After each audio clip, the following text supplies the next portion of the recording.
너희는 이 모든 일의 증인이라 라는 제목으로 우리 말씀을 나누겠습니다. 오늘 말씀은 이제 엠마오로 가던 두 제자 이야기를 우리가 이야기를 나눴잖아요. 이제 그거하고 좀 연장성산입니다. 왜냐면은 예수님 승천하시게 되기 때문에 이제 우리가 다루지 않은 부활 말씀에 대한 걸 좀 다루려고 합니다. 두 제자에게 나타나셨던 예수님께서 이제 두 제자가 부활하신 예수님을 만난 후에 예루살렘으로 돌아가죠. 그래서 사도들에게 우리가 부활의 주님을 만났다라고 막 증거하게 됩니다. 이때 예수님께서 또 나타나시죠. 그들 가운데 나타나십니다. 이제 그 사건인데 오늘 말씀을 이제 두 부분으로 나눠가지고 한번 말씀을 살펴보겠습니다. 첫 번째로 예수님께서는 부활하신 육체로 나타나셨어요. 부활하신 육체로. 영으로 나타나신 거 아닙니다. 부활하신 육체로. 그런데 그 육체는 그냥 일반적인 육체가 아니라 변화된 육체였습니다. 이제 말씀을 나누기 앞서서 오늘 본문이 어느 말씀이죠? 누가복음이잖아요. 이제 누가복음의 저자이면서 사도행전의 저자가 누구일까요? 네, 누가복음을 누가 기록했습니까? 네, 맞습니다. 누가가 기록했습니다. 그래서 누가에 대해서 짧게 좀 살펴보겠습니다. 누가복음하고 사도행전은 그냥 한 책으로 봐도 돼요. 나누게 되면은 누가복음이 전반, 사도행전이 후반. 두 권으로 하려면은 1권이 누가복음, 2권이 사도행전입니다. 누가복음에서는 예수님의 출생, 그리고 성장, 예수님의 공생의 사역, 그리고 가장 중요한 거 고난받으심과 죽으심과 승천까지 이렇게 기록했다면은 사도행전에서는 승천 이후 성령 강림, 초대교회의 탄생, 복음이 이방 땅으로 막 퍼져나가는 복음 전파 사건을 기록합니다. 그런 의미에서 누가복음은 따로 떼놓을 수가 없는 거죠. 그러니까는 마태복음을 읽은 다음에 사도행전을 읽어도 되고 마가복음이나 누가복음이나 요한복음, 사복음서를 읽은 다음에 사도행전하고 읽으면은 그러니까 이어지는 책이 되는 겁니다. 이제 누가복음 저자인 누가는 예수님의 12제자 중에 한 사람이 아닙니다. 그리고 신약 성경의 저자들이 거의 다 예수님의 제자들이잖아요. 바울 사도도 그렇고 다 유대인들이에요. 근데 누가는 유대인이 아니에요. 헬라인입니다.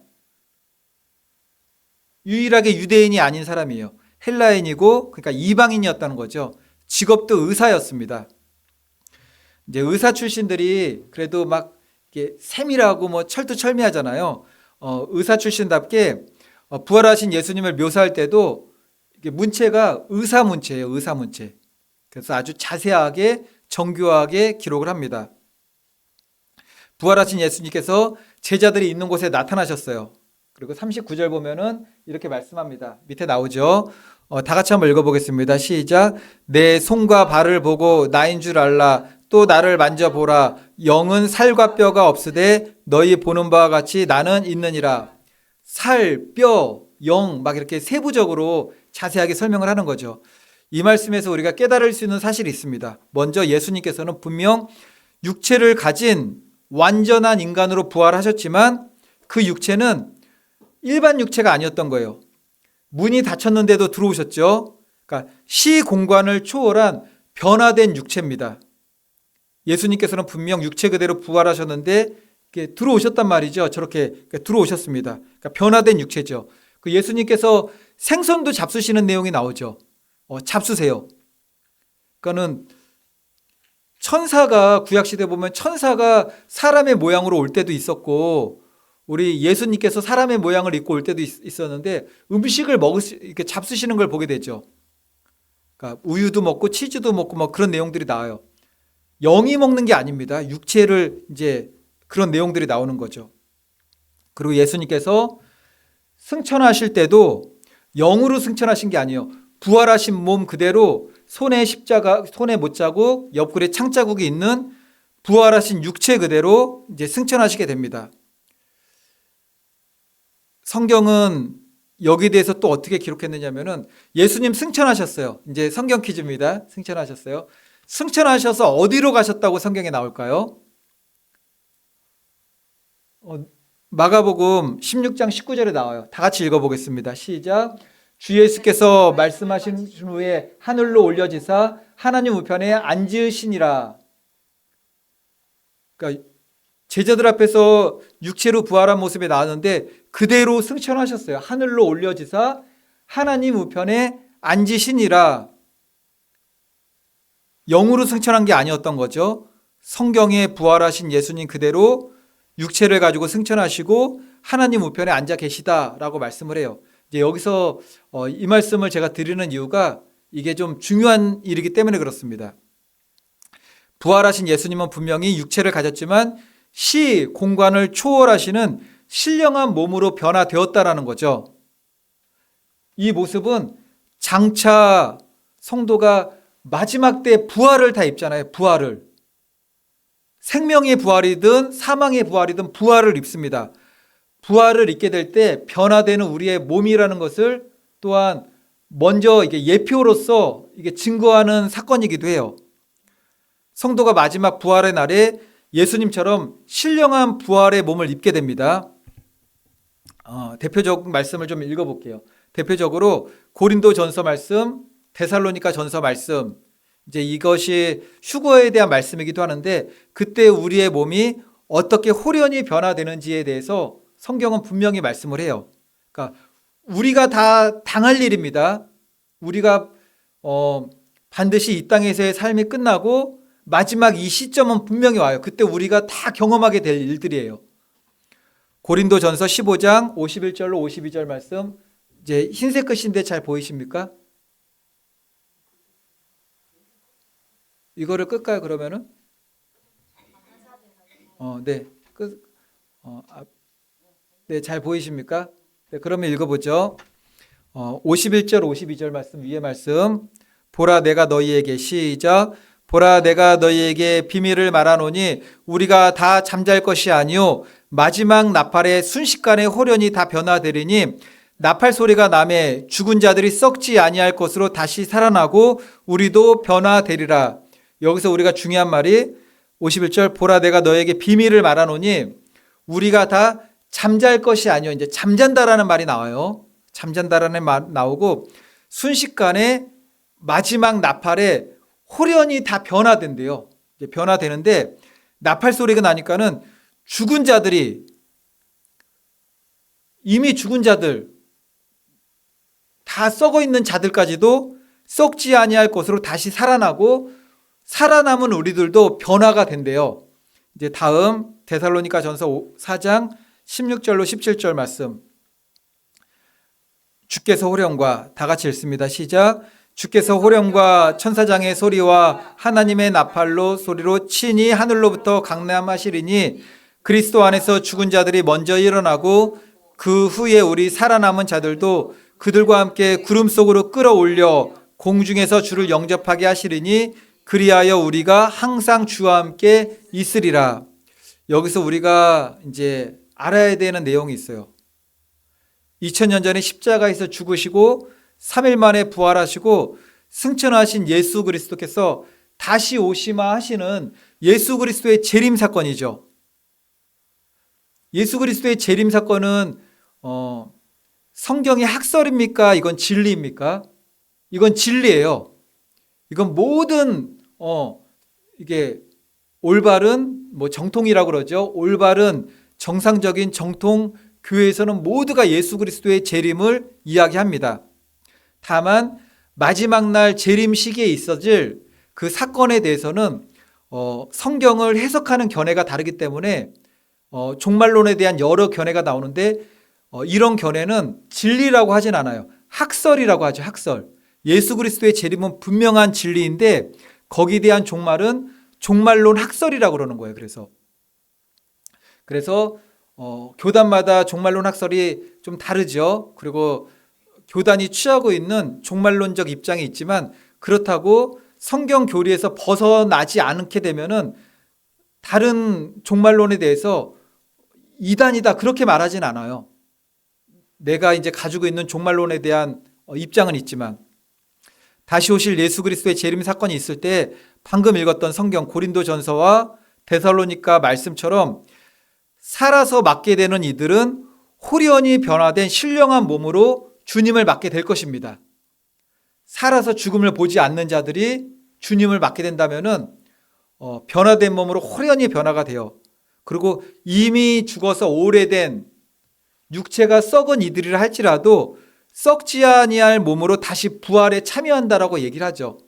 여기서 뭐 세밀하게 뭐 질문하고 그러면은 저도 잘 몰라요. 그거는 이제 성경에 이렇게 기록이 되어 있으니까는. 그럼 한 가지 이제 중요한 질문을 해보겠습니다. 육체의 부활은 마지막 때 예수 그리스도 재림 사건인데 우리 육체가 부활하는 것은 마지막 날 예수님께서 재림하실 때 일어나는 사건이죠. 분명한데 그렇다면은 지금 사람이 죽으면 어떻게 되느냐는 거죠. 지금 사람이 죽으면은 생명의 부활로 사망의 부활로 육체가 살아나는 건 마지막 때 있을 거예요. 근데 지금 죽으면은 어떻게 되는 거죠? 우리 육체도 홀연히 변화돼 가지고 이렇게 가나요? 그건 아니잖아요. 우리가 다 장사 지내고 땅에 묻든지 화장하든지 막 그렇게 다 하는 걸 보셨잖아요. 사람이 죽으면은 천국, 지옥입니다. 바로 가게 되는 것인지 아니면은 성경에 자꾸 잠잔다라는 얘기가 나오는데 잠자다가 마지막 때 이 일이 있어지는 일인지 일정 기간 동안 잠자는 상태처럼 있다가 마지막 부활 그리고 심판 때 다 깨어나서 그 일을 당하게 되는 것인지 죽은 후에 우리 육신과 우리의 호흡이 끊어지고 딱 사망이 되면은 곧바로 우리의 육신과 영은 분리됩니다. 그냥 육신과 영은 분리되게 돼요. 그러면 죽은 후 인간의 영은 어디에 머무는지 성경은 뭐라고 말씀하는지 이제 그것을 잠깐 말씀을 나누려고 합니다. 이제 아시다시피 지금 현재 상태에서 사람이 죽게 되면은 그냥 일단 땅으로 가는 거예요. 땅으로 가든지 화장을 하든지 육체하고 영은 분리됩니다. 다 마찬가지죠. 죽음과 동시에 분리돼요. 성경을 보면은 사람의 특별히 믿는 자의 죽음을 무엇으로 비유하죠? 잠자는 것으로 비유하죠. 그런 구절들을 보게 됩니다.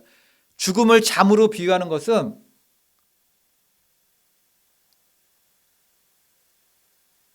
깨기 때문에 그래요. 제가 토요일 날 새벽에 깜짝 놀래가지고 깼어요. 토요일 날 새벽에 새벽 예배가 없잖아요.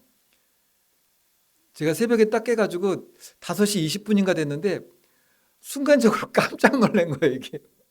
그래서 나가가지고 막 불을 막 켰어요. 그래가지고 가만히 있어 보니까 토요일이에요, 토요일. 그래가지고 이게 쓰러대면서 이제 여유롭게 또 불을 다 껐죠. 이게 예배가 없구나. 제가 무슨 말씀을 하느냐면은 잠자는 거는 깨는 걸 이야기하려고 성경에서 우리는 죽은 것이 아니다. 깨어난다. 그 표현을 위해서 잠잔다라는 표현을 한 겁니다. 근데 천국에서 깨어나는 건 잠잔다라고 표현하는데 지옥에서 깨어나는 거는 잠잔다라는 표현을 안 해요. 영원한 사망이라고 그래요. 그냥 영원한 사망. 죽음을 잠으로 비유한 것은 육체의 죽음과 함께 그 영혼은 땅으로 가지만 그 영혼이 다시 살아나서 깨어나는 걸 의미하기 때문에 그래요. 그래서 우리 죽으면은 영혼은 잠자고 그러는 거 없어요. 영혼은. 하나님은 졸지도 않고 주무시지도 않는 분이시잖아요. 악한 원수마귀 사단도 그래요. 영적인 존재는 졸지도 않고 자지도 않습니다. 사람이 죽으면 육체는 땅으로 묻히고 마지막 부활 때까지 그 영혼이 잠든 상태로 있는 게 아니에요. 심판 때까지 잠든 상태로 있는 것이 아니라 성경 보게 되면은 예수님께서 구원받은 강도에게 뭐라고 말씀하셨죠?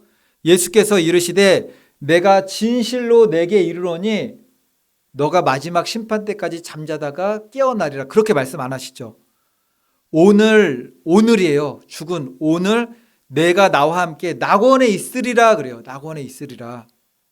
사람이 죽으면은 구원받은 이들은 곧장 낙원으로 가요. 근데 성경 보면은 낙원도 있고 천국도 있고 이제 그런 얘기들이 나온단 말이죠. 그러면 구원받지 못한 이들은 어디로 갈까요? 그들도 잠자다가 심판 때 되면 심판받고 지옥으로 가나요? 그렇지 않죠. 성경 보면은 지옥에 간 사건들 나오잖아요. 그 기억나는 사건 있습니까? 부자와 거지 나사로 죽었는데 바로 일이 벌어지잖아요. 부자와 거지 나사로 비유에 나온 것처럼 구원받지 못하는 이들은 물 한 방울의 자비도 없는 영원한 지옥으로 가는 거예요. 그런데 성경을 보면은 어느 때는 낙원이라고 표현하고 어느 때는 천국이라고 표현한 것을 보게 됩니다. 굳이 구분하자면은 낙원은 구원받은 성도들이 가는 거예요. 우리도 지금 죽으면 다 낙원으로 갑니다. 낙원으로 가요. 사도 바울이 3천층 보고 갔잖아요. 3천층 보고 갔는데 3천층을 사도 바울이 천국이라고 표현했을까요? 낙원이라고 표현했을까요? 고린도후서 12장 4절 한번 다 같이 읽어보겠습니다. 시작. 그가 낙원으로 이끌려가서 말로 표현할 수 없는 말을 들었으니 사람이 가히 이르지 못할 말이노다. 바울이 갔던 곳이 낙원이래요. 그렇다면 낙원은 뭐고 또 천국은 뭐냐? 낙원하고 천국이 다른 장소냐? 낙원에서 훈련받고 천국으로 가는 곳이냐? 이제 구분이 좀 잘 안 되지만 이것을 이렇게 보면 돼요. 어떻게 보면 되냐면은 낙원과 천국은 구원받은 자들이 가는 곳인데 다만 시간적으로 공간적인 개념으로 완전한 신령의 몸으로 부활의 몸을 입으려면 우리가 마지막 때 그걸 입잖아요. 모든 것이 다 끝나고 마지막 때 부활의 몸을 입고 호련히 변화되잖아요. 지금은 이제 낙원이라고 불리는 거예요. 같은 구원의 장소이지만 낙원이라고 불리는 거예요. 그러니까 시간적으로 볼 때, 장소적으로 볼 때 낙원이라고 불려요. 그러면 성도는 어느 때 영원한 천국에는 언제 들어가게 되죠? 영원한 천국은 성경에도 나오죠. 시간적으로 공간적으로 구분되는 개념이 언제냐면은 마지막이 다 끝났어요. 모든 것이 다 끝났어요. 하늘로부터 뭐가 내려온다고 그랬죠? 하나님께서 내려보내신 거룩한 새 예루살렘 성이 내려오잖아요. 그것이 어디로 내려오죠? 거룩한 새 예루살렘 성이? 그게 우리가 영원히 보낼 천국인데 일단 성경은 우리가 있는 이 땅으로 내려온대요. 이 땅으로.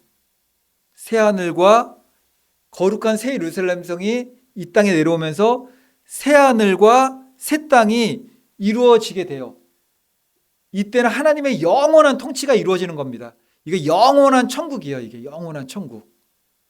그리고 이때가 있기 전에는 성경은 구원받은 자들, 구원받은 성도들이 가는 곳을 낙원 이렇게 이야기하는 거죠. 근데 사실은 이런 걸 몰라도 되긴 하지만 굳이 구분을 하자면은 구원받으면 천국과 지옥입니다. 천국과 지옥이에요. 낙원에 있다가 뭐 마지막 심판 때 이런 막 신분이 바뀌고 그런 건 없어요. 그냥 영원한 천국과 영원한 지옥밖에 없습니다. 그래서 성경에 죽은 것을 잠자는 것으로 표현한 구절이 있다고 하여서 죽으면 부활하여 영원한 천국이나 영원한 지옥으로 가기 전까지 잠자는 상태로 있다, 무의식 상태로 있다, 이렇게 이해하시면 안 돼요. 잠은 육체의 죽음을 이렇게 비유한 것 뿐이지 우리의 영혼은 잠자지 않아요. 죽는 순간, 우리가 끝나는 순간 영과 육이 분리된다고 그랬잖아요. 그 영은 잠자지 않아요. 영은 잠자는 그런 거 없습니다. 영원한 천국, 영원한 지옥, 항상 영원토록 깨어 있어요. 그러면 사람이 죽으면은 잠자는 것처럼 된다. 이거 영원 수면설이라고 그러거든요. 그걸 주장하는 데가 있어요. 어디가 주장하냐면은 안식교가 그래요. 안식교가. 여호와의 증인. 그리고 우리나라에서는 안식교를 이단이라고 하지만 미국에서는 제가 알기로는 이단이라고 하지 않는데요. 그냥 기독교의 한 부류로 이렇게 친대요. 어쨌든 성경하고 많이 다르죠. 안식교는. 근데 안식교는 영원 수면설이 있어요. 특히 그리고 하나님께서 그의 사랑하는 자녀들을 지옥에 보내십니까? 안 보내십니까? 보내시잖아요. 성경 보면은 예수님 안 믿으면 보내시잖아요. 이제 안 보내신다고 이제 잘 강력하게 설득력 있게 얘기하면은 그렇지, 어떻게 하나님께서 사랑하는 자녀를, 우리 부모님 제가 아무리 제가 잘못해도 지옥에 보내시겠습니까? 성경은 나오잖아요. 지옥이 있다라고. 지옥이 있다라고 나오죠.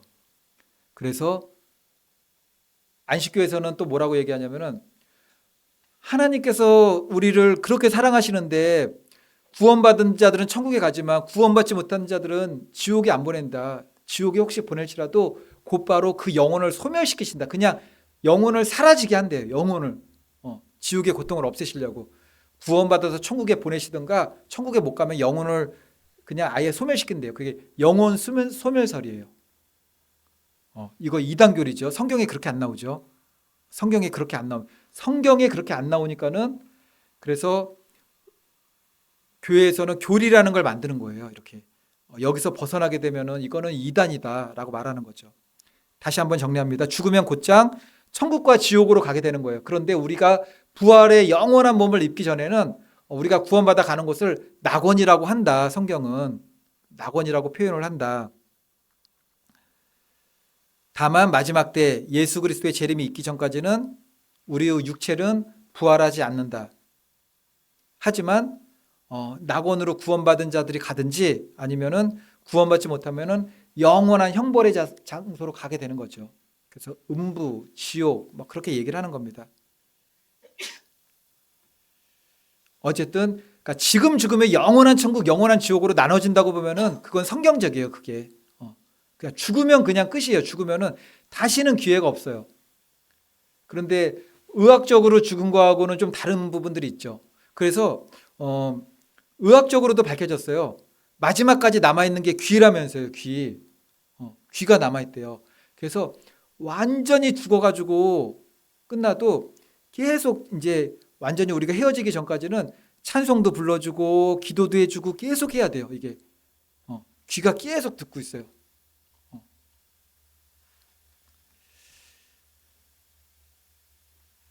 그래서 저는 이제 성경적으로 볼 때 우리가 마지막 때는 성경에 분명히 신령한 몸으로 부활의 몸을 입는다고 했는데 성경 보니까는 육체를 입고도 영원토록 죽지 않는 사람이 있잖아요. 죄를 짓기 전에 아담과 하와 그런 몸으로 변화되는 건 아닌가.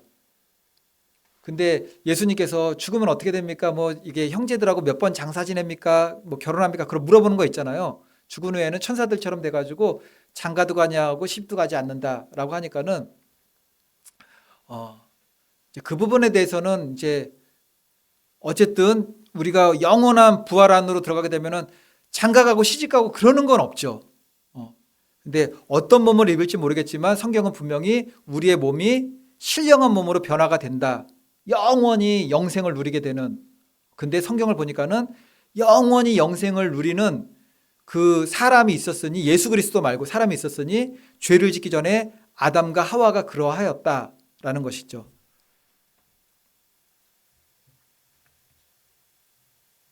누가복음 24장 46절로 48절 말씀 우리 다 같이 한번 읽어보겠습니다. 또 이르시되 시작.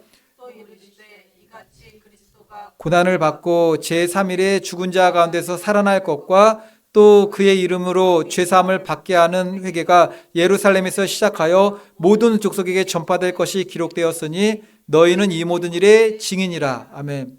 그러니까 우리 신령한 몸으로 변화되면은 구원받은 우리들은 다 알 거예요. 그래도 그냥 그건 제 생각입니다. 그래도 같이 신앙생활 했는데 서로 알아야 되지 않겠습니까? 믿음생활 했는데. 근데 우리 어머니도 제일 아름다웠던 시절이 몇 살이나요? 몇 살? 16세인가요? 16세? 우리 어머니도 몇 살 정도가 제일 예쁜가요? 낭낭 18세. 예, 낭낭 18세. 이거 낭낭 18세 이건가요? 낭낭 18세? 근데 우리 육체로 제일 뭐 어여쁠 때가 뭐 16살, 17살, 18살이라고 해도 그때 그 모습도 아닌 것 같아요. 이제 그거는 육체로 젊을 때였고 우리가 육체로 가장 젊을 때가 뭐 18세라고 해도 우리 죄인인 몸이었잖아요. 죄인인 몸. 죄인인 몸이었잖아요. 근데 죄가 없는 몸이에요. 죄가 없는 몸이죠. 기미도 없어요. 기미도. 점도 없어요. 점도 흠도 없어요. 점도 흠도 없고 저는 뭐 16살 때부터 새치가 났던 것 같아요. 새치 그런 거 없어요. 그냥 완전한 사람으로 만들어지고 완전한데 하나님의 우리의 인격은 거룩한 하나님의 형상을 그대로 창조된 것. 아담을 창조한 것처럼 완전한 사람으로 이제 죄가 다 없잖아요. 죄가 없고 이제 그 모습인 거죠. 하나님의 다 자녀예요. 하나님의 자녀. 너무나 아름다운 모습이죠. 이걸 증거해야 됩니다. 이게 소망이잖아요. 산소망. 두 번째로 예수님께서 제자들에게 너희는 이 모든 일에 증인이 되라고 명령하셨습니다. 증인이 되라고. 이 말씀이에요. 예수님께서 그의 제자들에게 어떤 삶을 살라고 명령하셨습니까? 증인의 삶을 살라라. 증인의 삶을 살라. 너희는 우리가 보통 전도할 때 쑥스러워서 예수님 얘기는 잘 못해요. 그냥. 그리고 예수님 얘기하는 것 자체가 지금 사회적으로 약간 투박한 느낌이 들어요. 이제 그냥 교회 나오세요. 뭐 그렇게 얘기하죠. 교회 오면은 뭐 좋습니다. 좋고 뭐 밥도 줍니다. 밥도 주고 뭐 이제 같이 교제도 나누고 그리고 우리 이제 어머니도 전도하실 때 보니까는 교회 나오면 좋고 밥도 먹고 오후에는 영화 한 편 보고 가면 돼. 이제 그렇게 얘기하는 거죠. 그게 자연스럽죠. 사실은 그렇게 표현하는 게. 예수님을 믿어야 되고 나의 죄를 위해서 십자가에 죽으시고 부활하시고 그 설명을 하기에는 시대가 너무 이게 첨단이죠. 그럼에도 불구하고 예수 이름을 전하는 그 복음에는 권세가 있어요. 받아들이는 이들이 분명히 있습니다. 아마도 예수님께서 나의 죄, 우리의 죄를 위해 죽으시고 3일 만에 부활하셨다라는 이야기를 누군가에게 하려고 한다면은 지금 가장 친한 친구에게 가서 복음을 전할 때 예수 그리스도께서 너와 나를 위해서 죽으셨어. 그리고 3일 만에 부활하심으로 죄와 사망 권세를 이기셨어. 라는 이런 얘기들은 교회 안에서는 너무나 자연스러운데 밖에서 얘기하기에는 너무나 좀 부담스러운 그런 이제 설명들이 될 수가 있는 거죠. 그럼에도 불구하고 예수 이름에는 권세가 분명히 있어요. 분명히 있습니다. 우리가 상황에 맞게 어느 때는 좀 쉽고 간략하고 이게 부담이 없게 교회에 오세요. 그런 것도 충분히 이제 우리가 전달할 수 있는 메시지죠. 그러나 어느 순간에는 담대하게도 또 외칠 수 있어야 된다라는 겁니다. 이제 48절 보면은 48절에 다 같이 한번 읽어보겠습니다. 48절 시작. 너희는 이 모든 일의 증인이라 라고 할 때 증인 이게 헬라어예요. 마르티스예요. 마르티스. 계속 듣다 보면은 굉장히 도전적인 말이고 멋진 말입니다. 마르티스. 증인이 뭐죠? 우리 증인이란 말을 가장 자주 쓰는 곳이 어디입니까? 증인으로 참석하십시오. 대법원으로 가셔가지고 재판. 증인은 법정의 증인으로 서는 사람을 정말 이때 쓰는 말이었어요. 이 당시에 법정의 증인으로 서는 사람들을 마르티스 이렇게 얘기했습니다. 마르티스. 근데 나중에 이 마르티스란 말이 순교자란 말로 바뀌어요. 왜냐면은 이 증인들이 예수 그리스도의 십자가의 사건과 부활을 증인의 삶을 살다가 순교하잖아요. 그래서 나중에 순교자들을 뭐라고 부르냐면은 마르티스라고 불러요. 예수 그리스도의 부활의 증인들은 결국 순교자가 되었습니다. 초대교회 때는. 그래서 증인을 마르티스라고도 불렀지만 순교자를 마르티스라고도 이제 부르게 됩니다.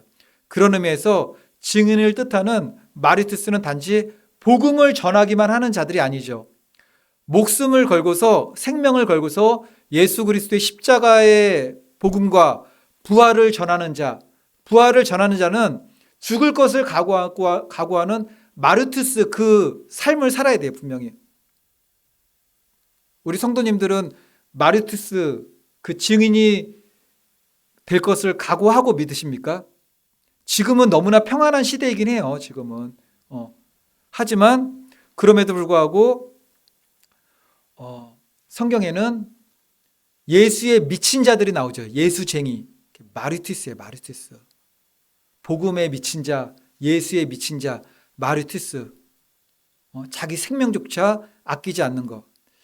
이제 우리나라 2025년 6월 3일 날 뭐가 있냐면은 대통령 선거가 있습니다. 대통령 선거가 있는데 여기서 우리가 가장 주목해서 봐야 되는 것이 무엇이냐면은 저도 그렇게 많이 얘기했던 차별금지법, 우리 기도회라도 많이 하러 갔었잖아요. 차별금지법. 차별금지법은 좋게도 얘기할 수 있어요. 근데 정확한 것은 이 차별금지법에 해당하는, 좋은 취지로서의 차별금지법에 해당하는 이 법들이 우리나라에 다 있습니다. 지금 현재 다 있어요. 이 차별금지법이 통과되게 되면은 대한민국 교회는 어떻게 되느냐? 차별금지법이 유럽에서는 통과가 됐죠. 그러면은 차별금지법이 통과된 나라처럼 된다고 보면 되는 거죠. 그러니까는 앞서간 사람들이 있잖아요. 앞서간 나라들이 있잖아요. 차별금지법, 우리나라도 차별금지법이 통과되면은 차별금지법이 통과된 나라들이 어떻게 되느냐를 보면은 똑같이 되는 겁니다. 그래서 우리는 지금 대통령 선거를 앞두고 있습니다.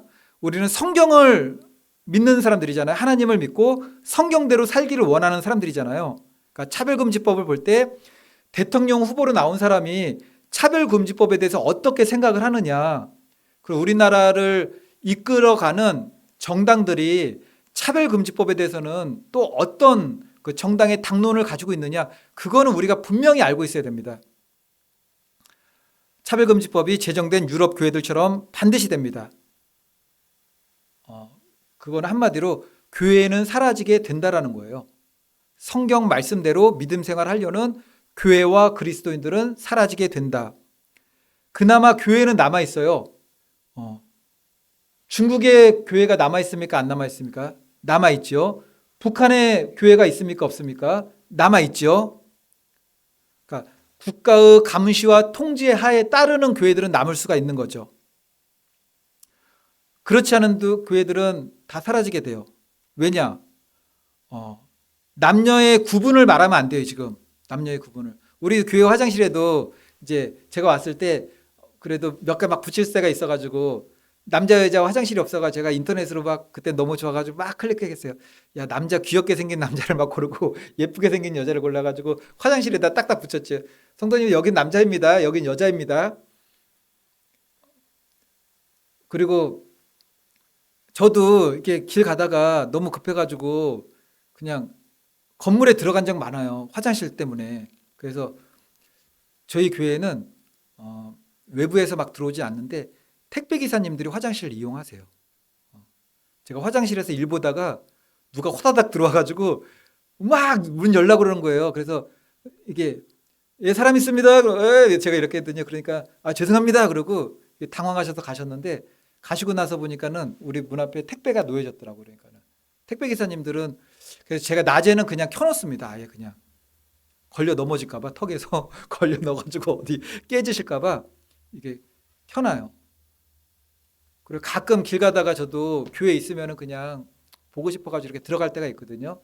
너무 껌껌하면 좀 안 좋은 것 같아가지고 켜놔요. 여기는 여기 안에까지는 켜놓기는 좀 부담스러워요. 왜냐면은 이제 무슨 일이 있을지 모르니까. 그래도 교회에 켜놓고, 저도 여기 처음에 이제 교회 보러 올 때 들어오기 전에 교회도 들어와 봤어요. 들어와 봤는데 그때 교회가 그때는 어디가 어딘지 모르니까는 깜깜하더라고요. 깜깜해가지고 밤이었는데 막 이게 스위치도 어디 있는지 몰라가지고 막 집다가 딱 타다닥 켜졌어요. 타다닥 켜지고. 어쨌든 그렇습니다. 남녀 구분을 말하면은 신고 들어오게 되면은, 그리고 지금 차별금지법에 대해서 이런 건 지금은 얘기할 수 있잖아요. 지금은 얘기할 수 있는데 차별금지법이 통과된 다음에 차별금지법에 대한 얘기하면은 이거는 그냥 잡혀 들어갑니다. 이거는 잡혀 들어가요. 그 교회는 존재할 수 없게 된다라는 거죠. 교회는 해외 보면은 반려견하고, 우리나라는 예전에 제가 어렸을 때는 그거 많이 봤어요. 뭐 남자하고 남자가 결혼한다, 여자하고 여자가 결혼한다, 해외 토픽으로 나왔는데 지금은 해외 토픽은 아니죠. 그것이 우리나라에서 벌어진 일이 되었죠. 벌어진 일이 되었는데 아직까지 법적으로 동성 결혼은 인정하지 않지만 건강보험료로는 이렇게 돼버렸잖아요. 이게 지금 아직까지 우리나라에서는 그게 해외 토픽처럼 여기는데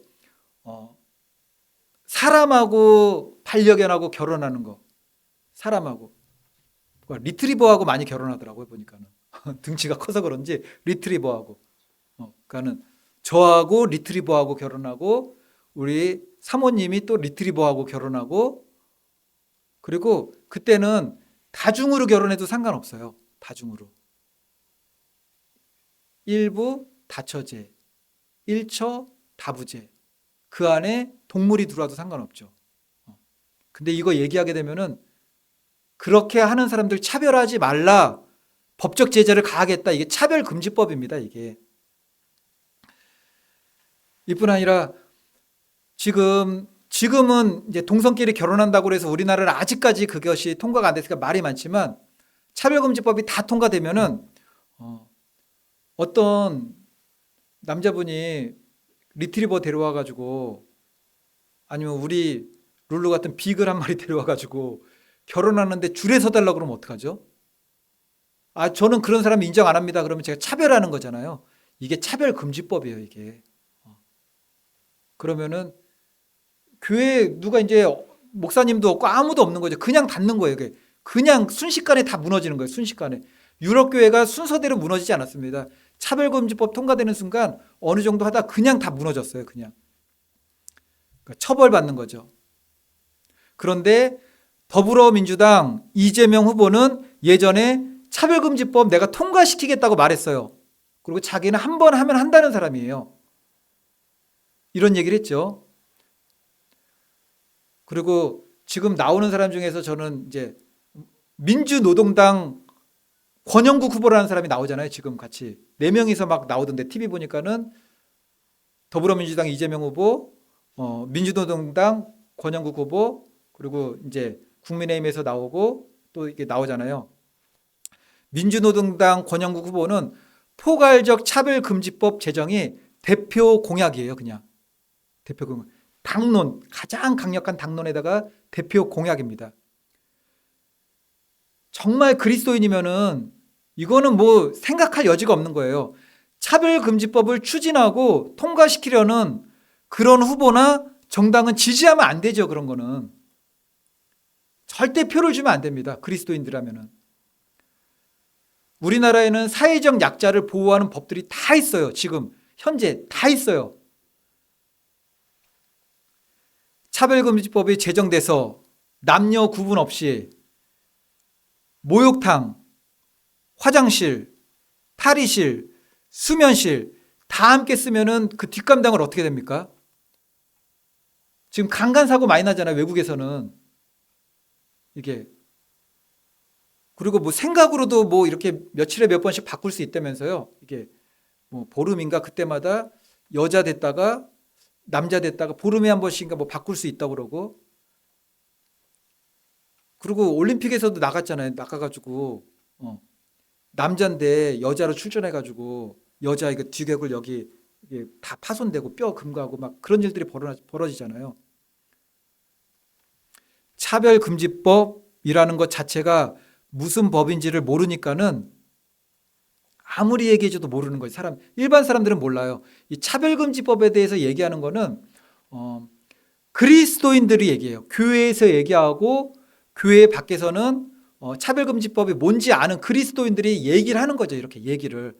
근데 일반 사람들은 상관이 없는 사람들이 많죠. 교회 안 다니는 사람들은 나는 안 그러면 되니까는 뭐 그러든 말든 뭐 나는 안 그러면 되니까는 그러다가 통과되면 아주 큰일 나게 되는 겁니다. 교회뿐만 아니라 대한민국 전체가 일반 사람들도 다 무너지게 돼요. 파괴시키고 차별금지법이 통과되는 순간부터 아마 에이즈도 완전히 창궐할 겁니다. 에이즈도. 전 세계적으로 에이즈 다 감소인데 우리나라만 막 점점 막 기하급수적으로 늘어나고 있습니다. 지금. 우리나라만. 전 세계에서 유일하게 우리나라만 에이즈가 막 늘어나고 있죠. 대통령 공약으로 차별금지법을 제정한다고 해요. 후보가 차별금지법을 제정한다고 그러고 지금 여론이 하도 그러니까는 잠시 안 한다는 얘기는 안 하고 잠시 이거는 좀 보류하자 그러죠. 그런데 사람들이 본인이 성경을 알고 그리스도인인데도 불구하고 내 고향 사람, 내가 지지하는 정당이니까는 묻지도 따지지도 않고 그냥 지지하면은 그거 안 된다는 거예요, 그게. 중국은 공산주의면서 전체주의입니다. 사회주의죠. 그런 거를 그쪽 성향에 있는 사람인데 내가 지지하는 사람이라고 무조건 찬성하면 안 된다라는 거죠. 참된 기독교 그리스도인들은 거기에 대해서 저항할 수 있어야 된다는 거죠. 막 싸우고 그런 것이 아니라 그거는 아니다라는 거 분명히 의사표현을 해야 되는 겁니다. 어떻게 하나님 말씀 성경대로 살겠다고 하는 사람들이 교회를 통제하고 목사가 설교를 할 수가 없게 만드는 차별금지법을 발의하고 제정하는 이들을 지지하고 그들에게 표를 줄 수가 있느냐는 거죠. 이제 우리가 또 하나 분명히 알아야 되는 것 중에 하나가 뭐냐면은 대한민국의 정체성에 대해서 명확히 알아야 되는 부분이 있어요. 그러니까 우리나라도 그냥 민주주의라고 그러잖아요. 민주주의라고 그러는데 정확하게 우리는 자유민주주의, 헌법에 자유민주주의라고 나와요. 그리고 그냥 민주주의하고 무엇이 다른지 우리가 조금 알아야 돼요. 그거를 갖다가. 근데 우리나라도 보통은 그냥 민주주의라고 하는데 헌법에서 말하는 민주주의하고 지금 사회주의 쪽으로 가려고 하는 사람들이 말하는 민주주의하고는 많이 달라요. 우리가 예전에 우리는 민주주의 나라입니다. 그렇게 얘기할 때는 헌법에서 말하는 자유민주주의라는 게 전제에서 민주주의라고 얘기했던 거예요. 민주주의의 기본적으로 주권은 누구에게 있죠? 우리가 많이 들었잖아요. 주권은 국민에게 있다요. 국민에게. 정치 체제예요. 국민에게 있다. 북한은 민주주의입니까? 아닙니까? 민주주의예요. 민주주의예요. 그러한 면에서 정확히 대한민국 정치 체제는 자유민주주의라고 계속 얘기를 해야 돼요. 자유민주주의와 그냥 민주주의의 큰 차이가 뭐냐면은 자유민주주의는 주권이 국민에게 있고 모든 것의 권력이 헌법으로 제한할 수가 있어요. 헌법의 제한을 받아요. 다. 정해놓은 헌법의 틀을 넘어가게 되면은 어떤 막강 권력이라 할지라도 다 제한을 받습니다. 그래서 자유민주주의 체제에서는 보장되는 게 있죠. 헌법으로. 언론의 자유, 종교의 자유, 집회의 자유, 그 법 안에서 하게 되면은 지금은 우리가 보장을 받을 수가 있습니다. 그런데 자유가 빠진 형식적인 민주주의 체제에서는 그 모든 것이 정부의 지시, 통제, 억압, 검열을 받게 되는 거죠. 그러니까 헌법 위에 정부가 올라가는 거예요.